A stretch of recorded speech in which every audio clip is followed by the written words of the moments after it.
everybody. Welcome to SureFire Live. Hope you're having a good day, good week so far. And I'll let the audience come on. Looks like we've got a little group building.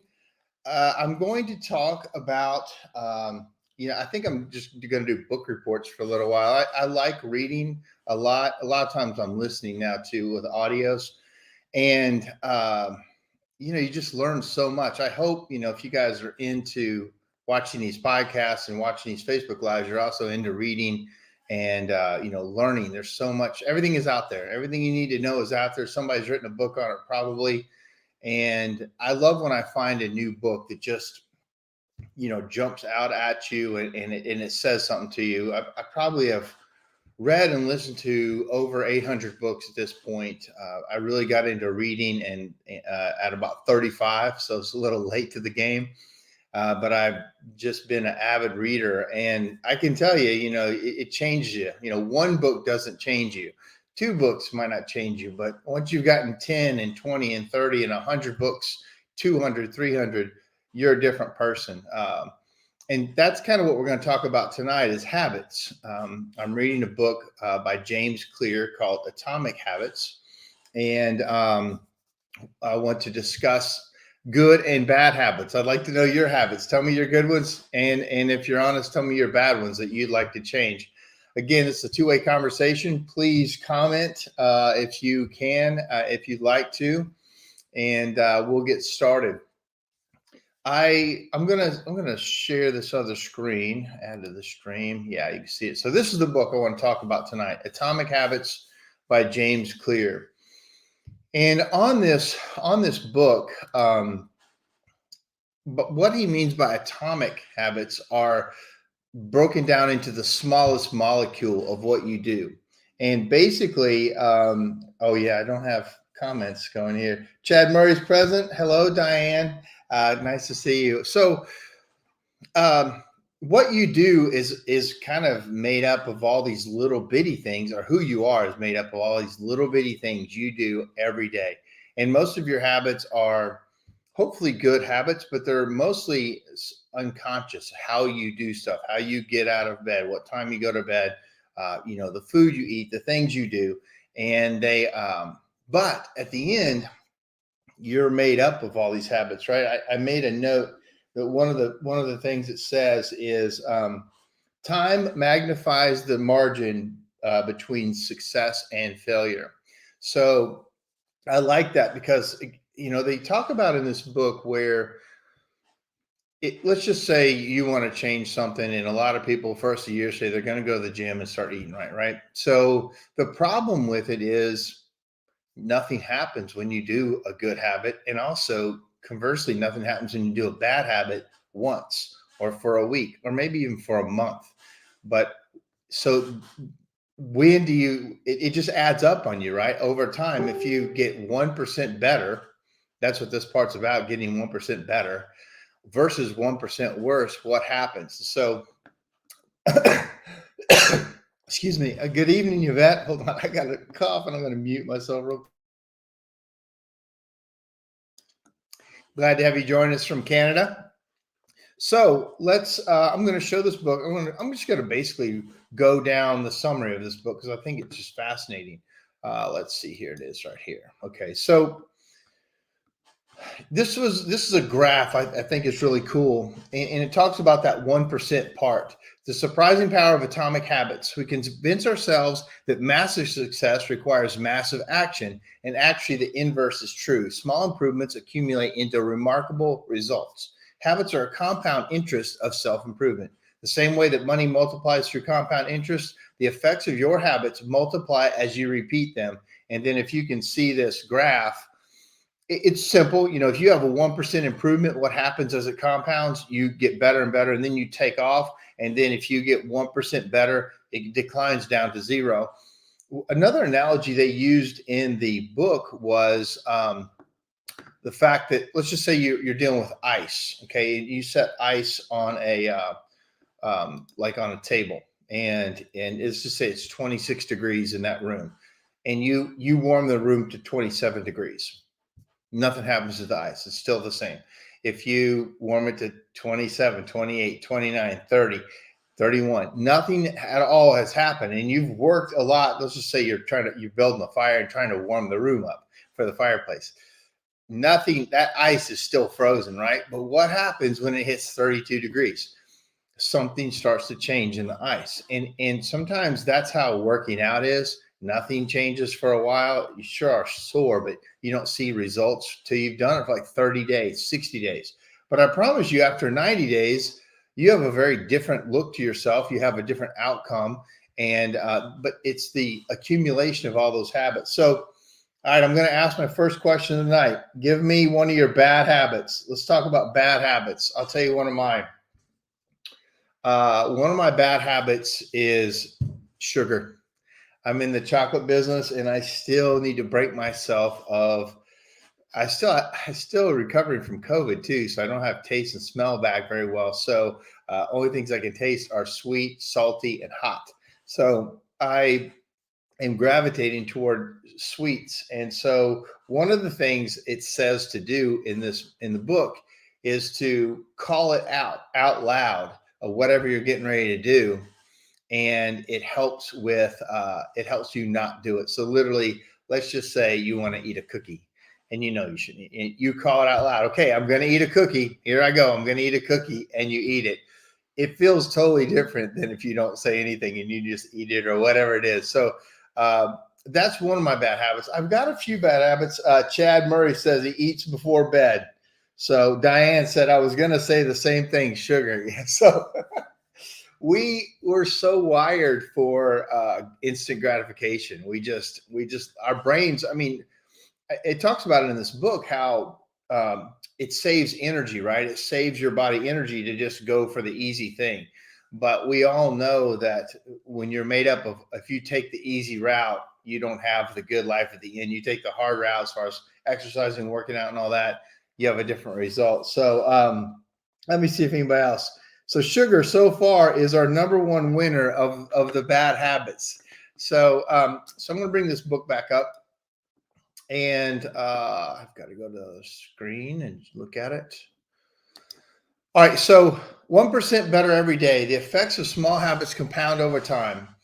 They seem to make little difference on any given day, and yet the impact they deliver over the months and years becomes enormous. A slight change in your daily habits can guide your life to a very different destination. Making a choice of 1% better or 1% worse seems insignificant in the moment, but over a lifetime, these choices determine the difference between who you are and who you could be. I love that. So, and Chad, I know you're on here. So, Yvette says no, soda pop is worse. So we don't call it soda pop here in the South. We call it Coke. But yeah, all that is it's just bad news for you. But so let me just talk about how it compounds either positively or negatively. Positive compounding, so productivity. Accomplishing one task is a small feat on any given day, but it counts a lot for over an entire career. Also, there's a great line here. Here it is right here. You don't rise to the level of your goals, you fall to the level of your systems. I love that. I love that line. I'm going to say it again. You don't rise to the level of your goals. You fall to the level of your systems. I think that may be one of the best quotes I've heard in a long time. And I know Chad is a big systems guy, and I'm a systems guy. And that quote is exactly what it is. And I'll tell you, when you find it out, is in our business, in the chimney business, in our busy time of year, it doesn't matter what our goals are as far as what I want to hit. It all falls down to how good are my systems. If my systems and my pricing and my everything goes right, then I might hit my goals. But if I have a crappy system, if I don't have systems, I don't have policies, or I have big gaps in them, my weakest link becomes exposed. It becomes who we are in the moment. And I really like that quote that he had. So on the positive and negative, I have to tell you, I don't stress very much. Stress and negative thoughts can have negative compounding. And I can tell you that I don't really face a lot of stress. Yvette says, your best habit is being a creature of good habits. Hi, Vicky Nelms. So I again, I work with some people that negative thought thing is who they are. They cannot get out of their own way. Very dear to me, but they always see the bad side of everything. They're just wired for the negative. And I've decided that I'm now not the guy to try to make them think positively. You can go round and round with somebody that's negative, and they'll sit there and listen and smile and say, "Yep, I agree. Yeah, you're right," and then go right back to doing the same thing. And I've learned that I cannot. You can't change anybody. I can't motivate anybody. I'm not in the motivation business. I'm in the information business. And if somebody takes it and becomes motivated from it, great. But I can't motivate. I'm not in a motivation game. I'm in the information world. All right, so knowledge here on positive compound to me is the you guys are on here tonight to learn something, hopefully to find out something new, something you can then move, have motion, and then into action. And knowledge is one of those things that like this book. I read the book and now I'm presenting it to you in an action form. So it for two things. Hopefully you'll learn something from it, but two, so it goes into my head again and again because you really retain the most knowledge when you teach it. And not that I'm teaching tonight, but I it does when I reinforce it, it helps me. If I really want to remember something, I write it down, I clip it in Audible, I re-listen to it, I do a podcast on it, do a Facebook Live on it, so that it sticks in my brain. All right, so here was a big one that when he talks about it in the book, it's goals. Let me make sure I don't have any. Let's see here. So I'm big on goals, right? I set up what we want to do for the year. I tell everybody. I think last week or the week before we talked about goals, and I find them very big. But in this book, he doesn't like goals. He doesn't believe in goals. He believes in systems, and he believes in making your habits a system, and that will achieve the goal. And so here's how he breaks it down. Goals are about the results you want to achieve.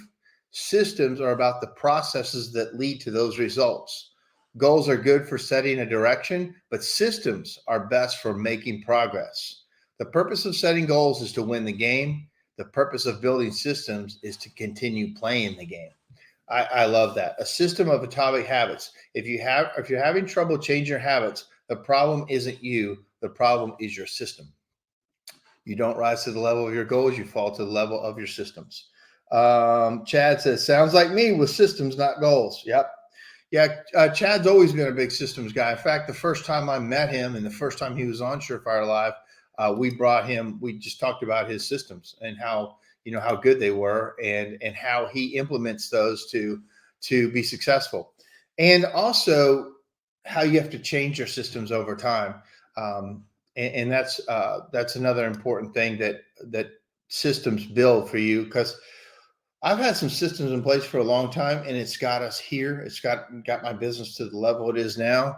But I'm looking through all of our systems again and telling everybody to prepare, because we're going to be changing them, because you cannot stay ahead of the game if you don't change and update your systems. I do know it's all about energy too. How much energy do you have?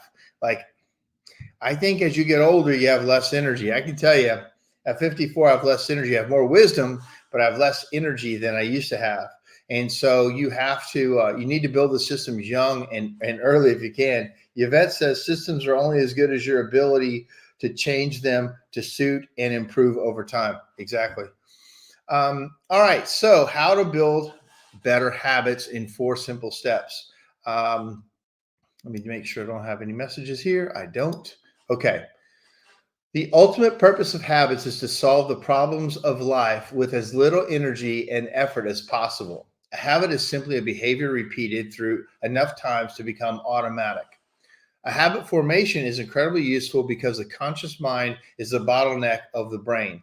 When you have your habits dialed in and the basics of life are handled and done, your mind is free to focus on challenges and master the next set of problems. So I met with a guy today that he's a traction, an EOS traction coach, and a executive coach. He coached one of the guys, well, actually, our governor of the state of Tennessee, Bill Lee. Bill Lee ran really the largest HVAC company in the state. Lee Company had over 900 trucks at one time. I think he's got more than that now, 1,500 employees, huge metal fabrication division and engineering division. And the guy I met with today was his executive coach for like 10 years. So he found me, or I found him, and then he knew about my company, and he only takes on like 1 or 2 clients a year. And I'm excited to have him work with us. And one of the things is going to be this basically this long habit loop of who we are as a company and how we need to change. So I'm not going to go too much into this, but how to create a good habit. 1 is make it obvious. 2 is make it attractive. 3, make it easy. And 4, make it rewarding. And I think he goes into this down here. Let's just talk about it. Yeah, make it obvious. Over time, the cues that spark our habits become so common that they are essentially invisible. The treats on the kitchen counter, the remote control next to the couch, the phone in our pocket. So if it's a bad habit that you want to break, what he's saying is don't put the remote someplace hard to get to. Like if you play too many video games, put the whole video game system up and away. And so when you come home and you want to play video games, maybe it's not just right there. You have to go get it and plug it in, and then maybe you won't do it. Don't leave the cookies there. Don't buy them in the first place. But if they are, put them someplace that they're not there. He gives an example of he wanted to start reading every night. So what he did was he would get up every day, make the bed, and then he put a book on his pillow, and then he'd leave for the day. So when he came back, he knew that was waiting for him. That was one of the ways that he made it obvious. Yvette says hide the cookies. I love that Yvette's on here. She's a dear friend of mine, and I haven't got to see her for a while. We got a Russian person in here. I'm pretty sure I don't know how to read this, whatever they're saying here. So it might be, it looks like it's coming through YouTube. So I'm not going to, I don't know what that is.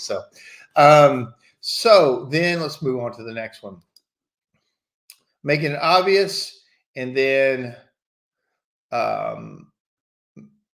he talks about habit stacking. We'll go into that, but let's see here. One of our greatest challenges in changing habits is maintaining awareness of what we are actually doing. The habit scorecard is simply an exercise you can use to become more aware of your behavior. So let me just tell you about another bad habit. Right now, I'm in a habit of making excuses why I can't work out because I had a pinched nerve, or I had this, or I had that. And I'm telling you now, I'm saying out loud because I'm going to just have to work through some of these other issues and do something. Since COVID, I haven't got my breath back. I can't, when I exercise, I get out of breath real easy, and I'm going to have to beat this thing. It's not just going away. And I know Chad went through this too, that my habit right now is to wait till I feel better to then go work out. And that's absolutely the wrong thing. If you're waiting till you feel like working out, those days aren't coming. I know they're not coming for me because I've been waiting, and always something else always pops up. So I'm going to absolutely win this battle. Yeah. So Chad says he's still going through it. It's some of this stuff with COVID lasts a long time, and sometimes it just comes and goes. But for me, there's been some things that have lasted way too long. All right, more habits. So let's see.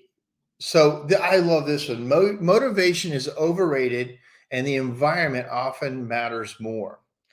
Given that we are more dependent on vision than any other sense, it should come as no surprise that visual cues are the greatest catalyst of our behavior. Designing your environment for success. Stop thinking about your environment as filled with objects. Start thinking of them Start thinking about it as filled with relationships. Think in terms of how you interact with the spaces around you. The power of context also reveals an important strategy. Habits can be easier to change in a new environment. So he's saying, go to a new place, go to a different coffee shop, a bench in the park, a corner of your room you seldom use, and create a new routine there. Let's see here. I'll give you another one. I was at a trade show one time, and they were selling these massage chairs, and they were kind of expensive. They're like $8,000 for these massage chairs, and they were displaying at this. So I waited till the last day. If, little trade secret: wait till the last day of a trade show, and then go talk to the vendors because you can get some pretty good deals because they don't want to haul them out of there. So I went and I I talked to the guy about it, and me and another guy, Jake, talked to him, and Jake got him talked down to two of them for $4,000 a piece. So we bought two of them, but he said, and he told me this. He said, "Don't put this chair upstairs in an extra room. Don't put this chair, somewhere that's like out of the way." He said, "If you're going to use this chair, put this chair in your bedroom." Well, of course, Terry doesn't like that there's a massage chair in the bedroom because it doesn't flow. The furniture doesn't flow with it. But sure enough, I put it in there, and I use it a lot more because it's right there. I know to use it. I'm right there. And if I ever start hanging clothes on it or doing something with it, like a lot of treadmills do, then you're ruining it. But you got to make it so obvious. So to go back with this, people with high self-control tend to spend less time in tempting situations. It's easier to avoid temptation than to resist it. Man, that's a good one. Once the mental grooves of habit have been carved into your brain, they're nearly impossible to remove entirely, even if they go unused for a while. That means that simply resisting temptation is an ineffective strategy. One of the things he talked about was people smoking cigarettes.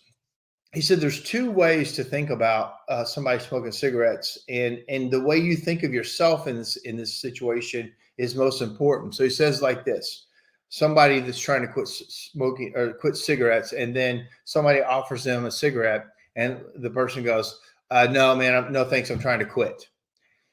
That's very different than you offer cigarettes to the same person and said, "No, man, I don't smoke. I'm not a smoker." And it can be the same person, but when you identify as I'm not that, I'm this, versus, yeah, I'm still that smoker, but I'm trying not to be, is a very different thing. So like if you say you're going to work out, you say, yeah, I'm going to start working out, or no, I work out every day. I'm a person that works out. No, I do yoga. I am, you know what I mean? Like the way you claim it, the way you talk about it, it has a lot to do with if you're going to stick with a habit or not. So in the short run, you can choose to overpower temptation. In the long run, we become a product of the environment that we live in. That's why, like when people smoke, if two people are smoking in the house, unless they both quit, it's very difficult. Same with a diet, same with exercise. If both people are doing it, it'll happen a lot easier than if one's trying to resist the temptation of what the other one is doing, or watching too much TV. I think TV is one of the worst addictive things there is out there. There's so much. Talk about yourself in the present tense. Hold on, Yvette says something. Oh, she said, "No, man, I don't smoke. I quit." Talk about yourself in the present tense, right? I'll tell you, there's so many good TV shows out there right now. It's easy to get hung up in one and then waste a whole dang night. I mean, I started watching Ozark. I don't know if you've seen that show, but Ozark is addictive. You start watching. I was going to watch one episode, and sure enough, they hook you in. Next episode starts in 5, 4, 3, 2. Okay, let's watch another one. And you just get hooked on that stuff. So I think TV is getting better and better. There's so many amazing shows, but I don't want to watch them. I can't watch them. And then on the negative side, you can get hung up in the news. Like if you watch too much of any news station, not being political, but any of them are poisonous after a while. They make you mad is the problem. The habit of making that, because you want to watch it because they believe what you believe, and then they just make you more and more mad. They find the little thing in there that's going to piss you off, and they show it to you over and over. They know you're going to get pissed off when they read this letter from this parent, or they show what this teacher did, or they show something that is against what you believe in, and you're hyped up. And we just keep watching the damn news. The news is poison to the brain, I think. I mean, oh yeah, Yvette says Yellowstone. Yeah, Yellowstone. I haven't watched this last series, and here I'm talking about breaking habits, and here you are bringing up good TV shows. But the uh, I forgot what I was going to say because you got going on Yellowstone. But anyway, I think you just have to you gotta stay informed, right? You do have to stay informed with the news. You do have to watch some of it. I would recommend getting your sources from different places. And but there's nobody out there that's truly in the middle. So I kind of listen to the left side. I'm conservative, but I listen to the left sometimes to see if there's anything I can agree with. The bad thing is I can't. Most of the time I'm listening to it, I see the spin and the bias, and I have a hard time doing it. So I just stay away from it. Let me just pick up on the big stuff and vote and keep working every day. And that's, to me, that's all I can really do. If not, they get in my brain and they poison it. And it's hard to believe in rainbows and unicorns if you watch too much news. So the second law, how to make a habit irresistible. Let me make sure I don't have any questions over here. I do not. All right. When it comes to habits, the key takeaway is dopamine is released not only when you experience pleasure, but also when you anticipate it. Gambling addicts have a dopamine spike right before they place a bet, not after they win. Cocaine addicts get a surge of dopamine when they see the powder, not after they take it. Whenever you predict whenever you predict that an opportunity will be rewarding, your levels of dopamine spike in anticipation. And whenever dopamine rises, so does your motivation to act. I'll tell you a story about a guy that worked for me. I didn't know it at the time, obviously, but he was a cocaine addict. And so sometimes we would travel for business, and we would stay in hotels and stuff. And later he went through rehab and everything, but he told me, he said, Mark, for some reason, when I see a hotel room, when I check into a hotel room, that triggers my need for cocaine, because I guess whenever he did cocaine, it was always going to somebody's hotel room and doing it. So literally a hotel room for him triggered the response that cocaine was coming. And to me, that didn't make sense at all. But reading this it's the environment, it's the anticipation of what's going to happen is what makes it attractive for people. So it says your brain has far more neural circuitry allocated for wanting rewards than for liking them. All right. So we need to make our habits attractive because it is the expectation of a reward experience that motivates us to act in the first place. This is where a strategy known as temptation bundling comes into play. Make sure I don't have any notes. Hey, Randy, thanks for joining. Thank you very much, sir. All right. Snacking in front of the TV. Man, I don't know what it is, but late night cereal is my jam. Like, I haven't done it for a while, and I got this new cereal that's keto friendly, but it's not taste friendly, I can tell you that. But there's something about, I want a bowl of cereal at night. It's just a killer. So Vicky says your talk made me glad I worked out today. Good job, Vicky. Good job for you. Temptation bundling. Let's go through it. Temptation bundling works by linking an action you want to do with an action you need to do. Perhaps you want to hear the latest celebrity gossip, but you need to get in shape. Using temptation bundling, you can only read the tabloids and watch reality shows at the gym. I like that, right? Or you could do it after. Here's what I've done. If something I really want to do, say I do want to play a game or I want to watch something, I'll say, okay, you can do that after you do this, after you go ahead and clean the car, after you put up your clothes in laundry or whatever your thing is. I have done that, and that helps me sometimes. So sometimes I don't listen to myself. All right. So the role of family and friends in shaping your habits. The culture we live in determines which behaviors are attractive to us. We tend to adopt habits that are praised and approved by our culture because we have strong desire to fit in and belong to the tribe. We tend to imitate the habits of three social groups: the close, which is family and friends; the many, which is the tribe; and the powerful, those with status and prestige. One of the most effective things you can do to build better habits is to join a culture where, one, your desired behavior is the normal behavior, and two, you already have something in common with the group. I love this section right here because I'm in a few groups that are like this, and I've talked about them in the past. But I have these groups that I go to that are people that are, one, like-minded, two, trying to get something different in life. One of them, it's very different businesses, and the other one, it's all the same businesses. But we all want something better. We all want something more than we are, and we all want to learn from each other. And the thing that they said around here on this is that you build better habits by being around these people, because they talk about their habits. They talk about, one of my friends, Darren Bebo, he has a saying, GSD, get shit done. And he puts that on everything. And or everyday GSD is what he does. And that's his thing. So when you watch him do stuff, he has a certain way about it, and it's just very effective. He really gets a lot done because he doesn't waste a lot of time either, like making decisions. He kind of feels like he already knows the decision. And we were at dinner the other night, and he remembered something wrong, and I was in the same room that he was in.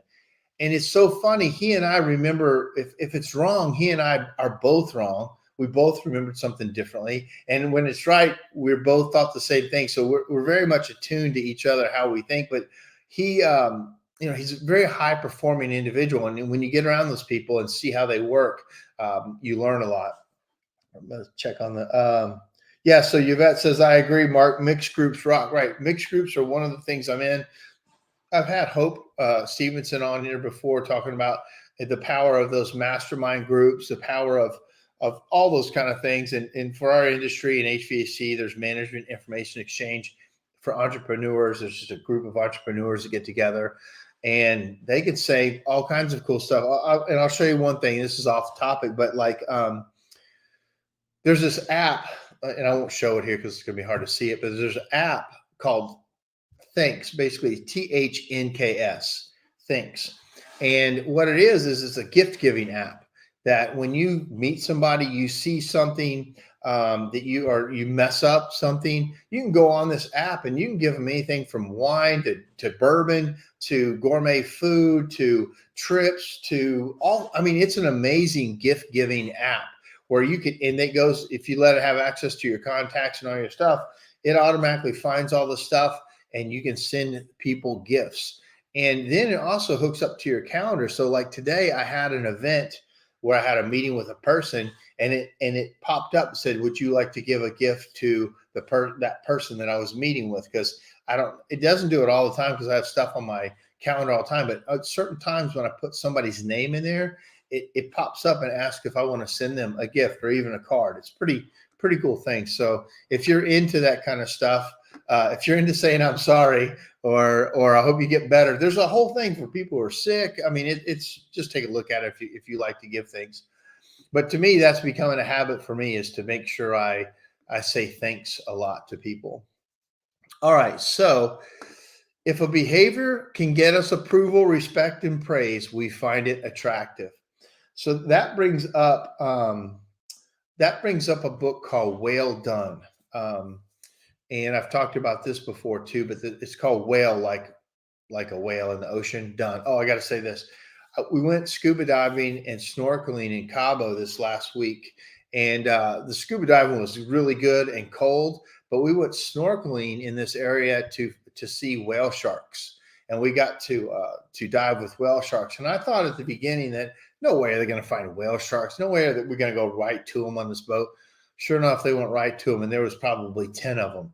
And these were mostly juveniles, but even the juvenile whale shark's about 20, 25 feet long.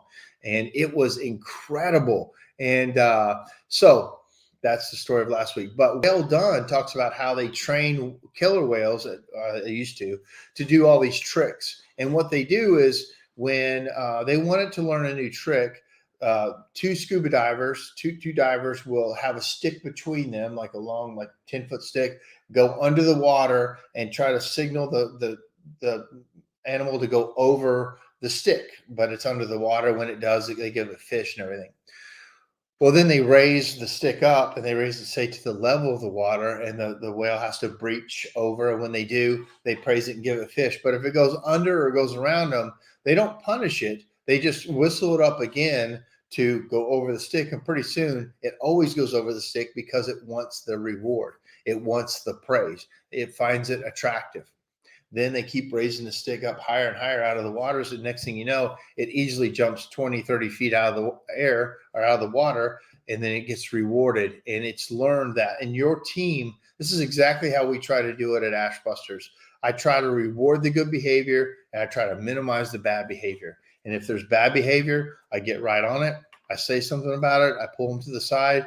And if it's good behavior, I try to praise them in front of everybody, or even just a personal note to them to make sure they know that they were recognized. So again, if a behavior can get us approval, respect, and praise, we find it attractive.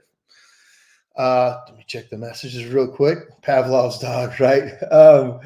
All right. So let me make sure. Let me check my other place where messages come in. I'm good to go. All right. Okay. So let me check my time, make sure we're doing okay. We've got, where's my time? Can't find it. We'll keep going. All right. So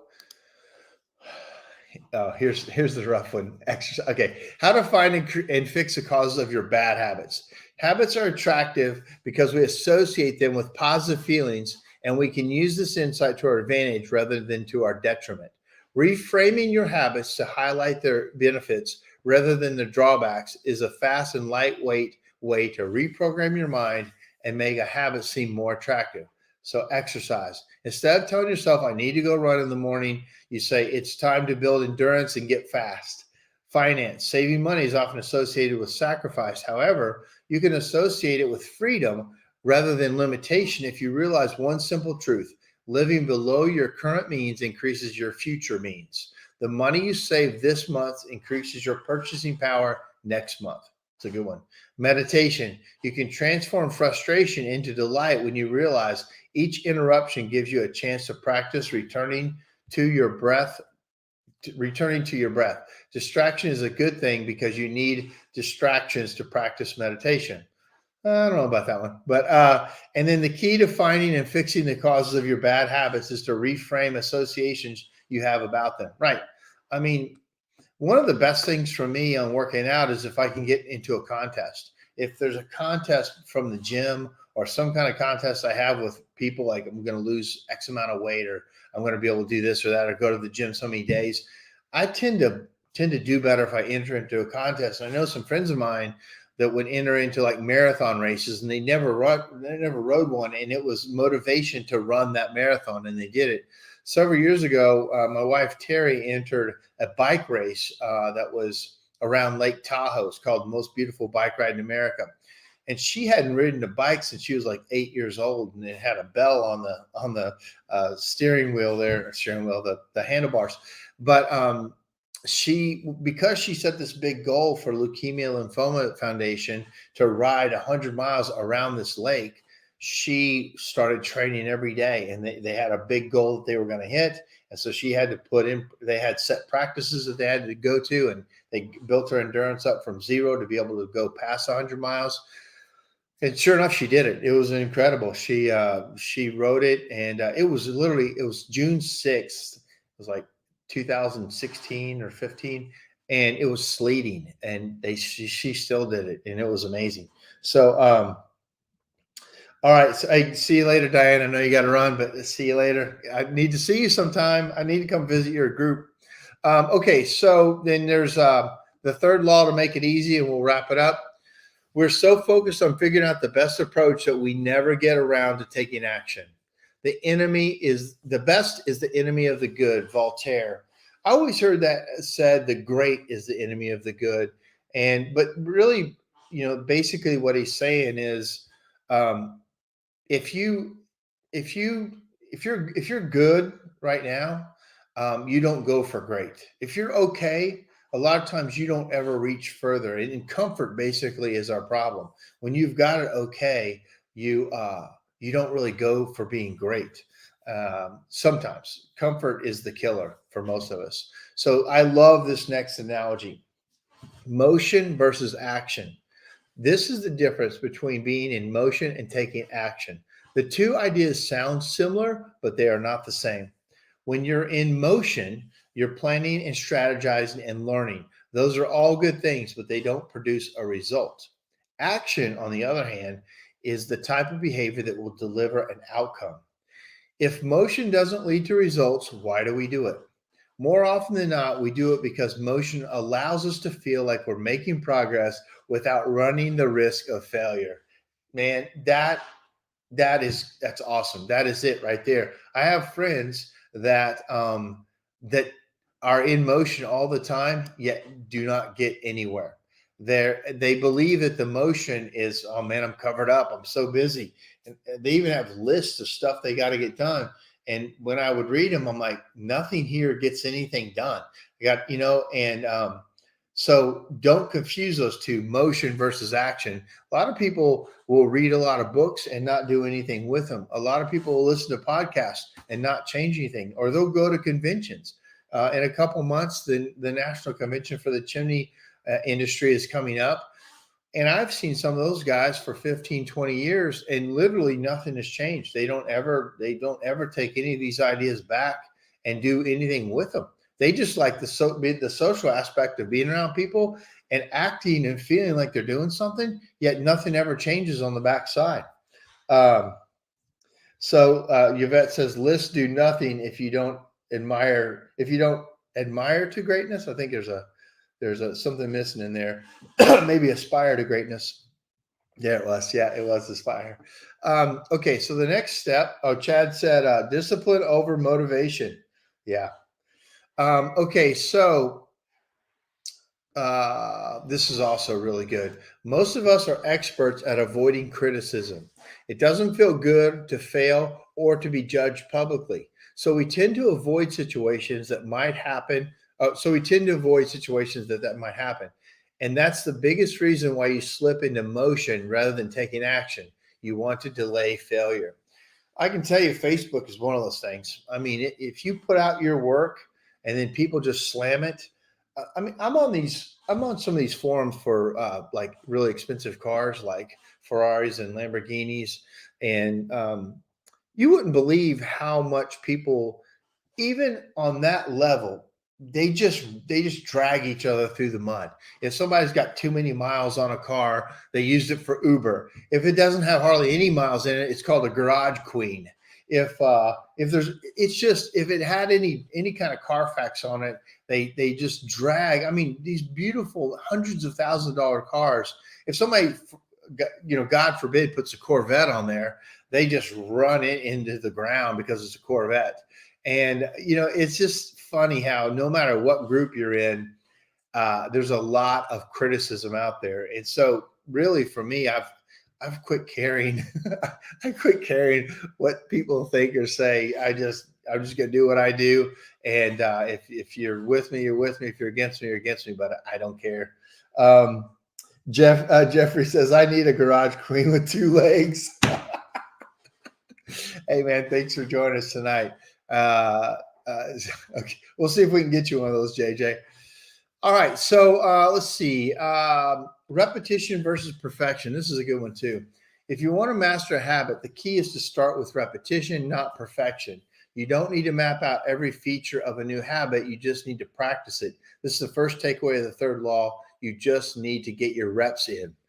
Each time you repeat an action, you're activating a particular neural circuit associated with the habit. This means that simply putting in your reps is one of the most critical steps you can take to encoding a new habit. I know JJ was at the gym quite a bit about a year ago. I haven't seen any posts, but I know he was hitting it pretty hard. I see maybe Jody Hall's watching. I know he's a big gym guy too.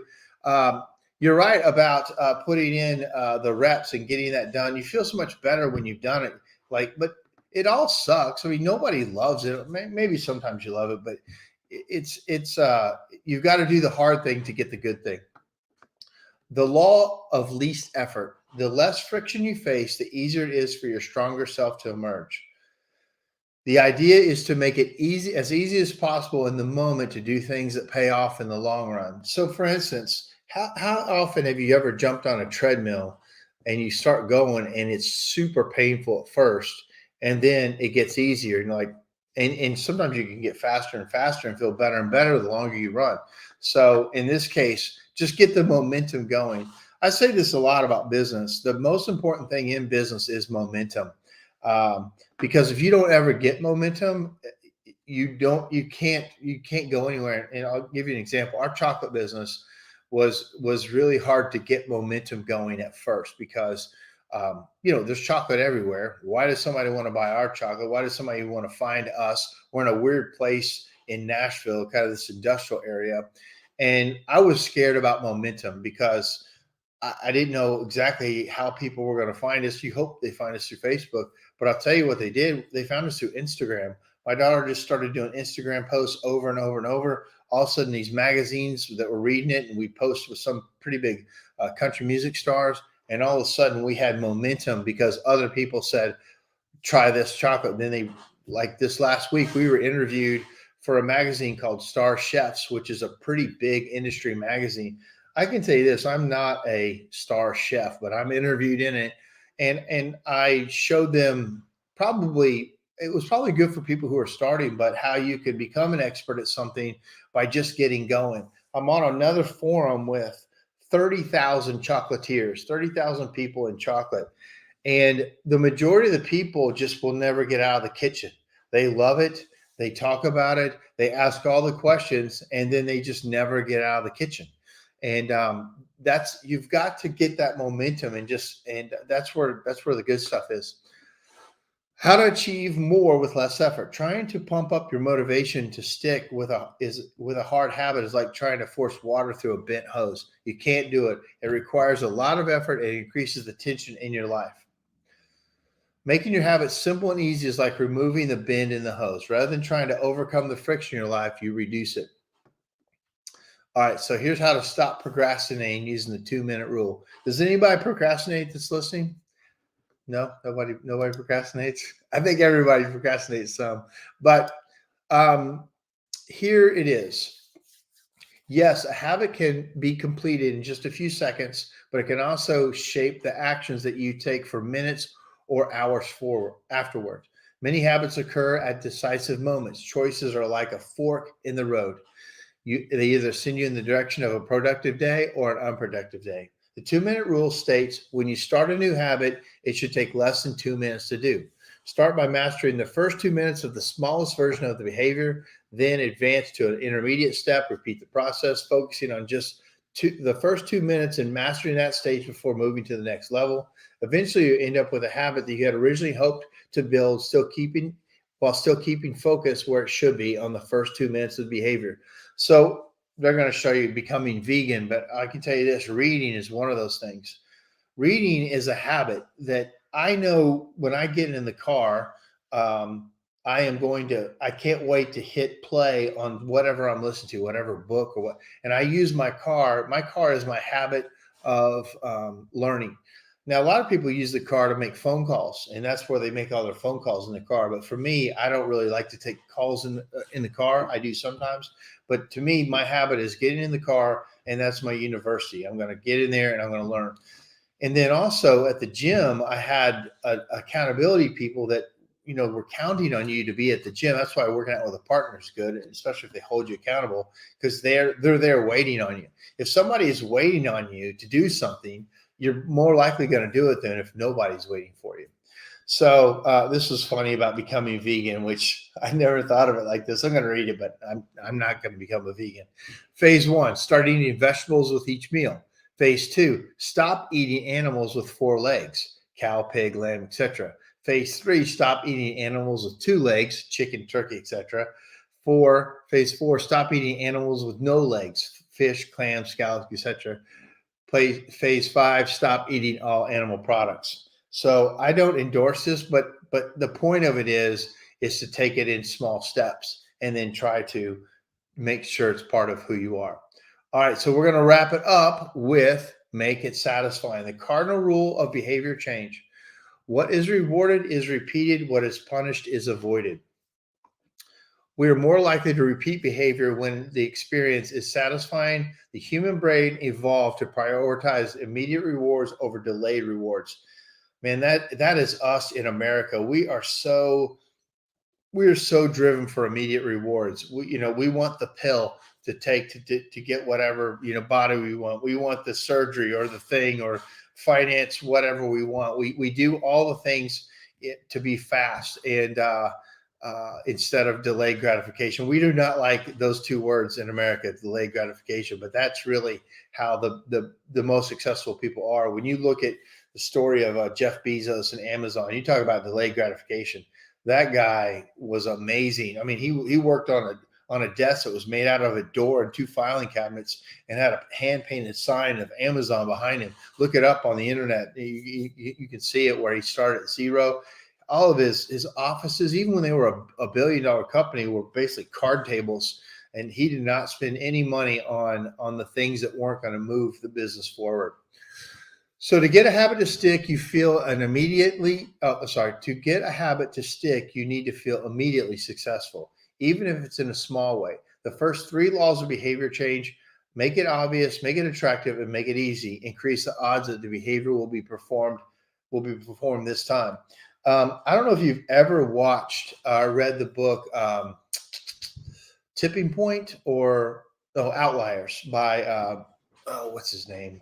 I'll think of it. But anyway, in the book, he talks about almost all hockey players in the pros were born in the months of January, February, and March, I think.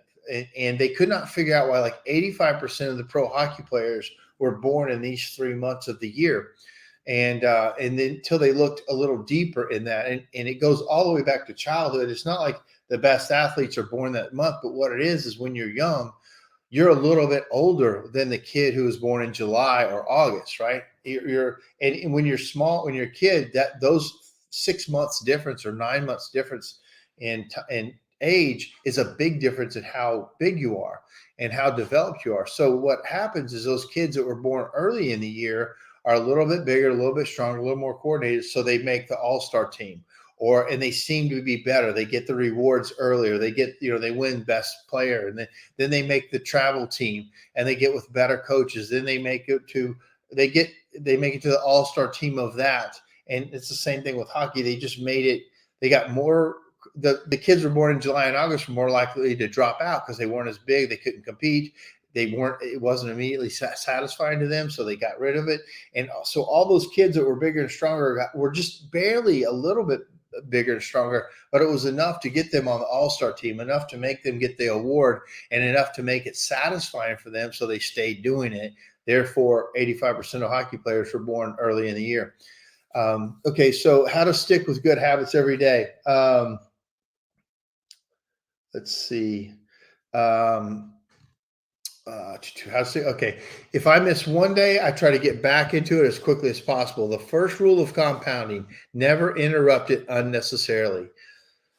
This is why bad workouts are often the most important ones. Sluggish days and bad workouts maintain the compound gains you accrued from the previous days. Man, I hear that all the time. You don't feel like doing it, but just do it. That's the workout that's probably the most important. Simply doing something, 10 squats, 5 sprints, and push-ups, anything really is huge. Don't put up a zero. Don't let losses eat into your compounding. So that's kind of a review of Atomic Habits, and I hope you guys liked it. Had a good. We had some other. Let's see. Bobby Stone. I get the star chefs. I will have to see that article. Yeah, they thanks, Bobby. They just sent it out. We just did it, and it's one of the things where they come to Nashville. So they came to Nashville and met a bunch of people, and we're going to be in there. So I hope it's a good article. For some reason, I've gotten popular in Russia tonight on YouTube. I got that one. And I got that one, and I don't know what they mean, so I'm not going to leave it up because I don't want it to be something bad, and I can't read Russian. So, all right, guys, that's my thank you, Yvette. She said it was a great session. Thank you guys very much. I will be back next week. I'm going to be out of the country. I get to go sailing with some friends of mine. I am no sailor. I'm just I'm a deckhand, and I've been a deckhand on this boat for many years. We were racing it. We used to race it. We were called the Soot Sailors, and we would race. Some years we did good. Most years we didn't do that great. This year we decided not to race. We're just going to sail around and have some fun with a bunch of guys that are friends of mine. So I will not be here next week. It's either going to be taken over by Alan Rush or Jake Loeffler for next week's broadcast. So guys, thanks again. I appreciate you, and we will talk to you next week.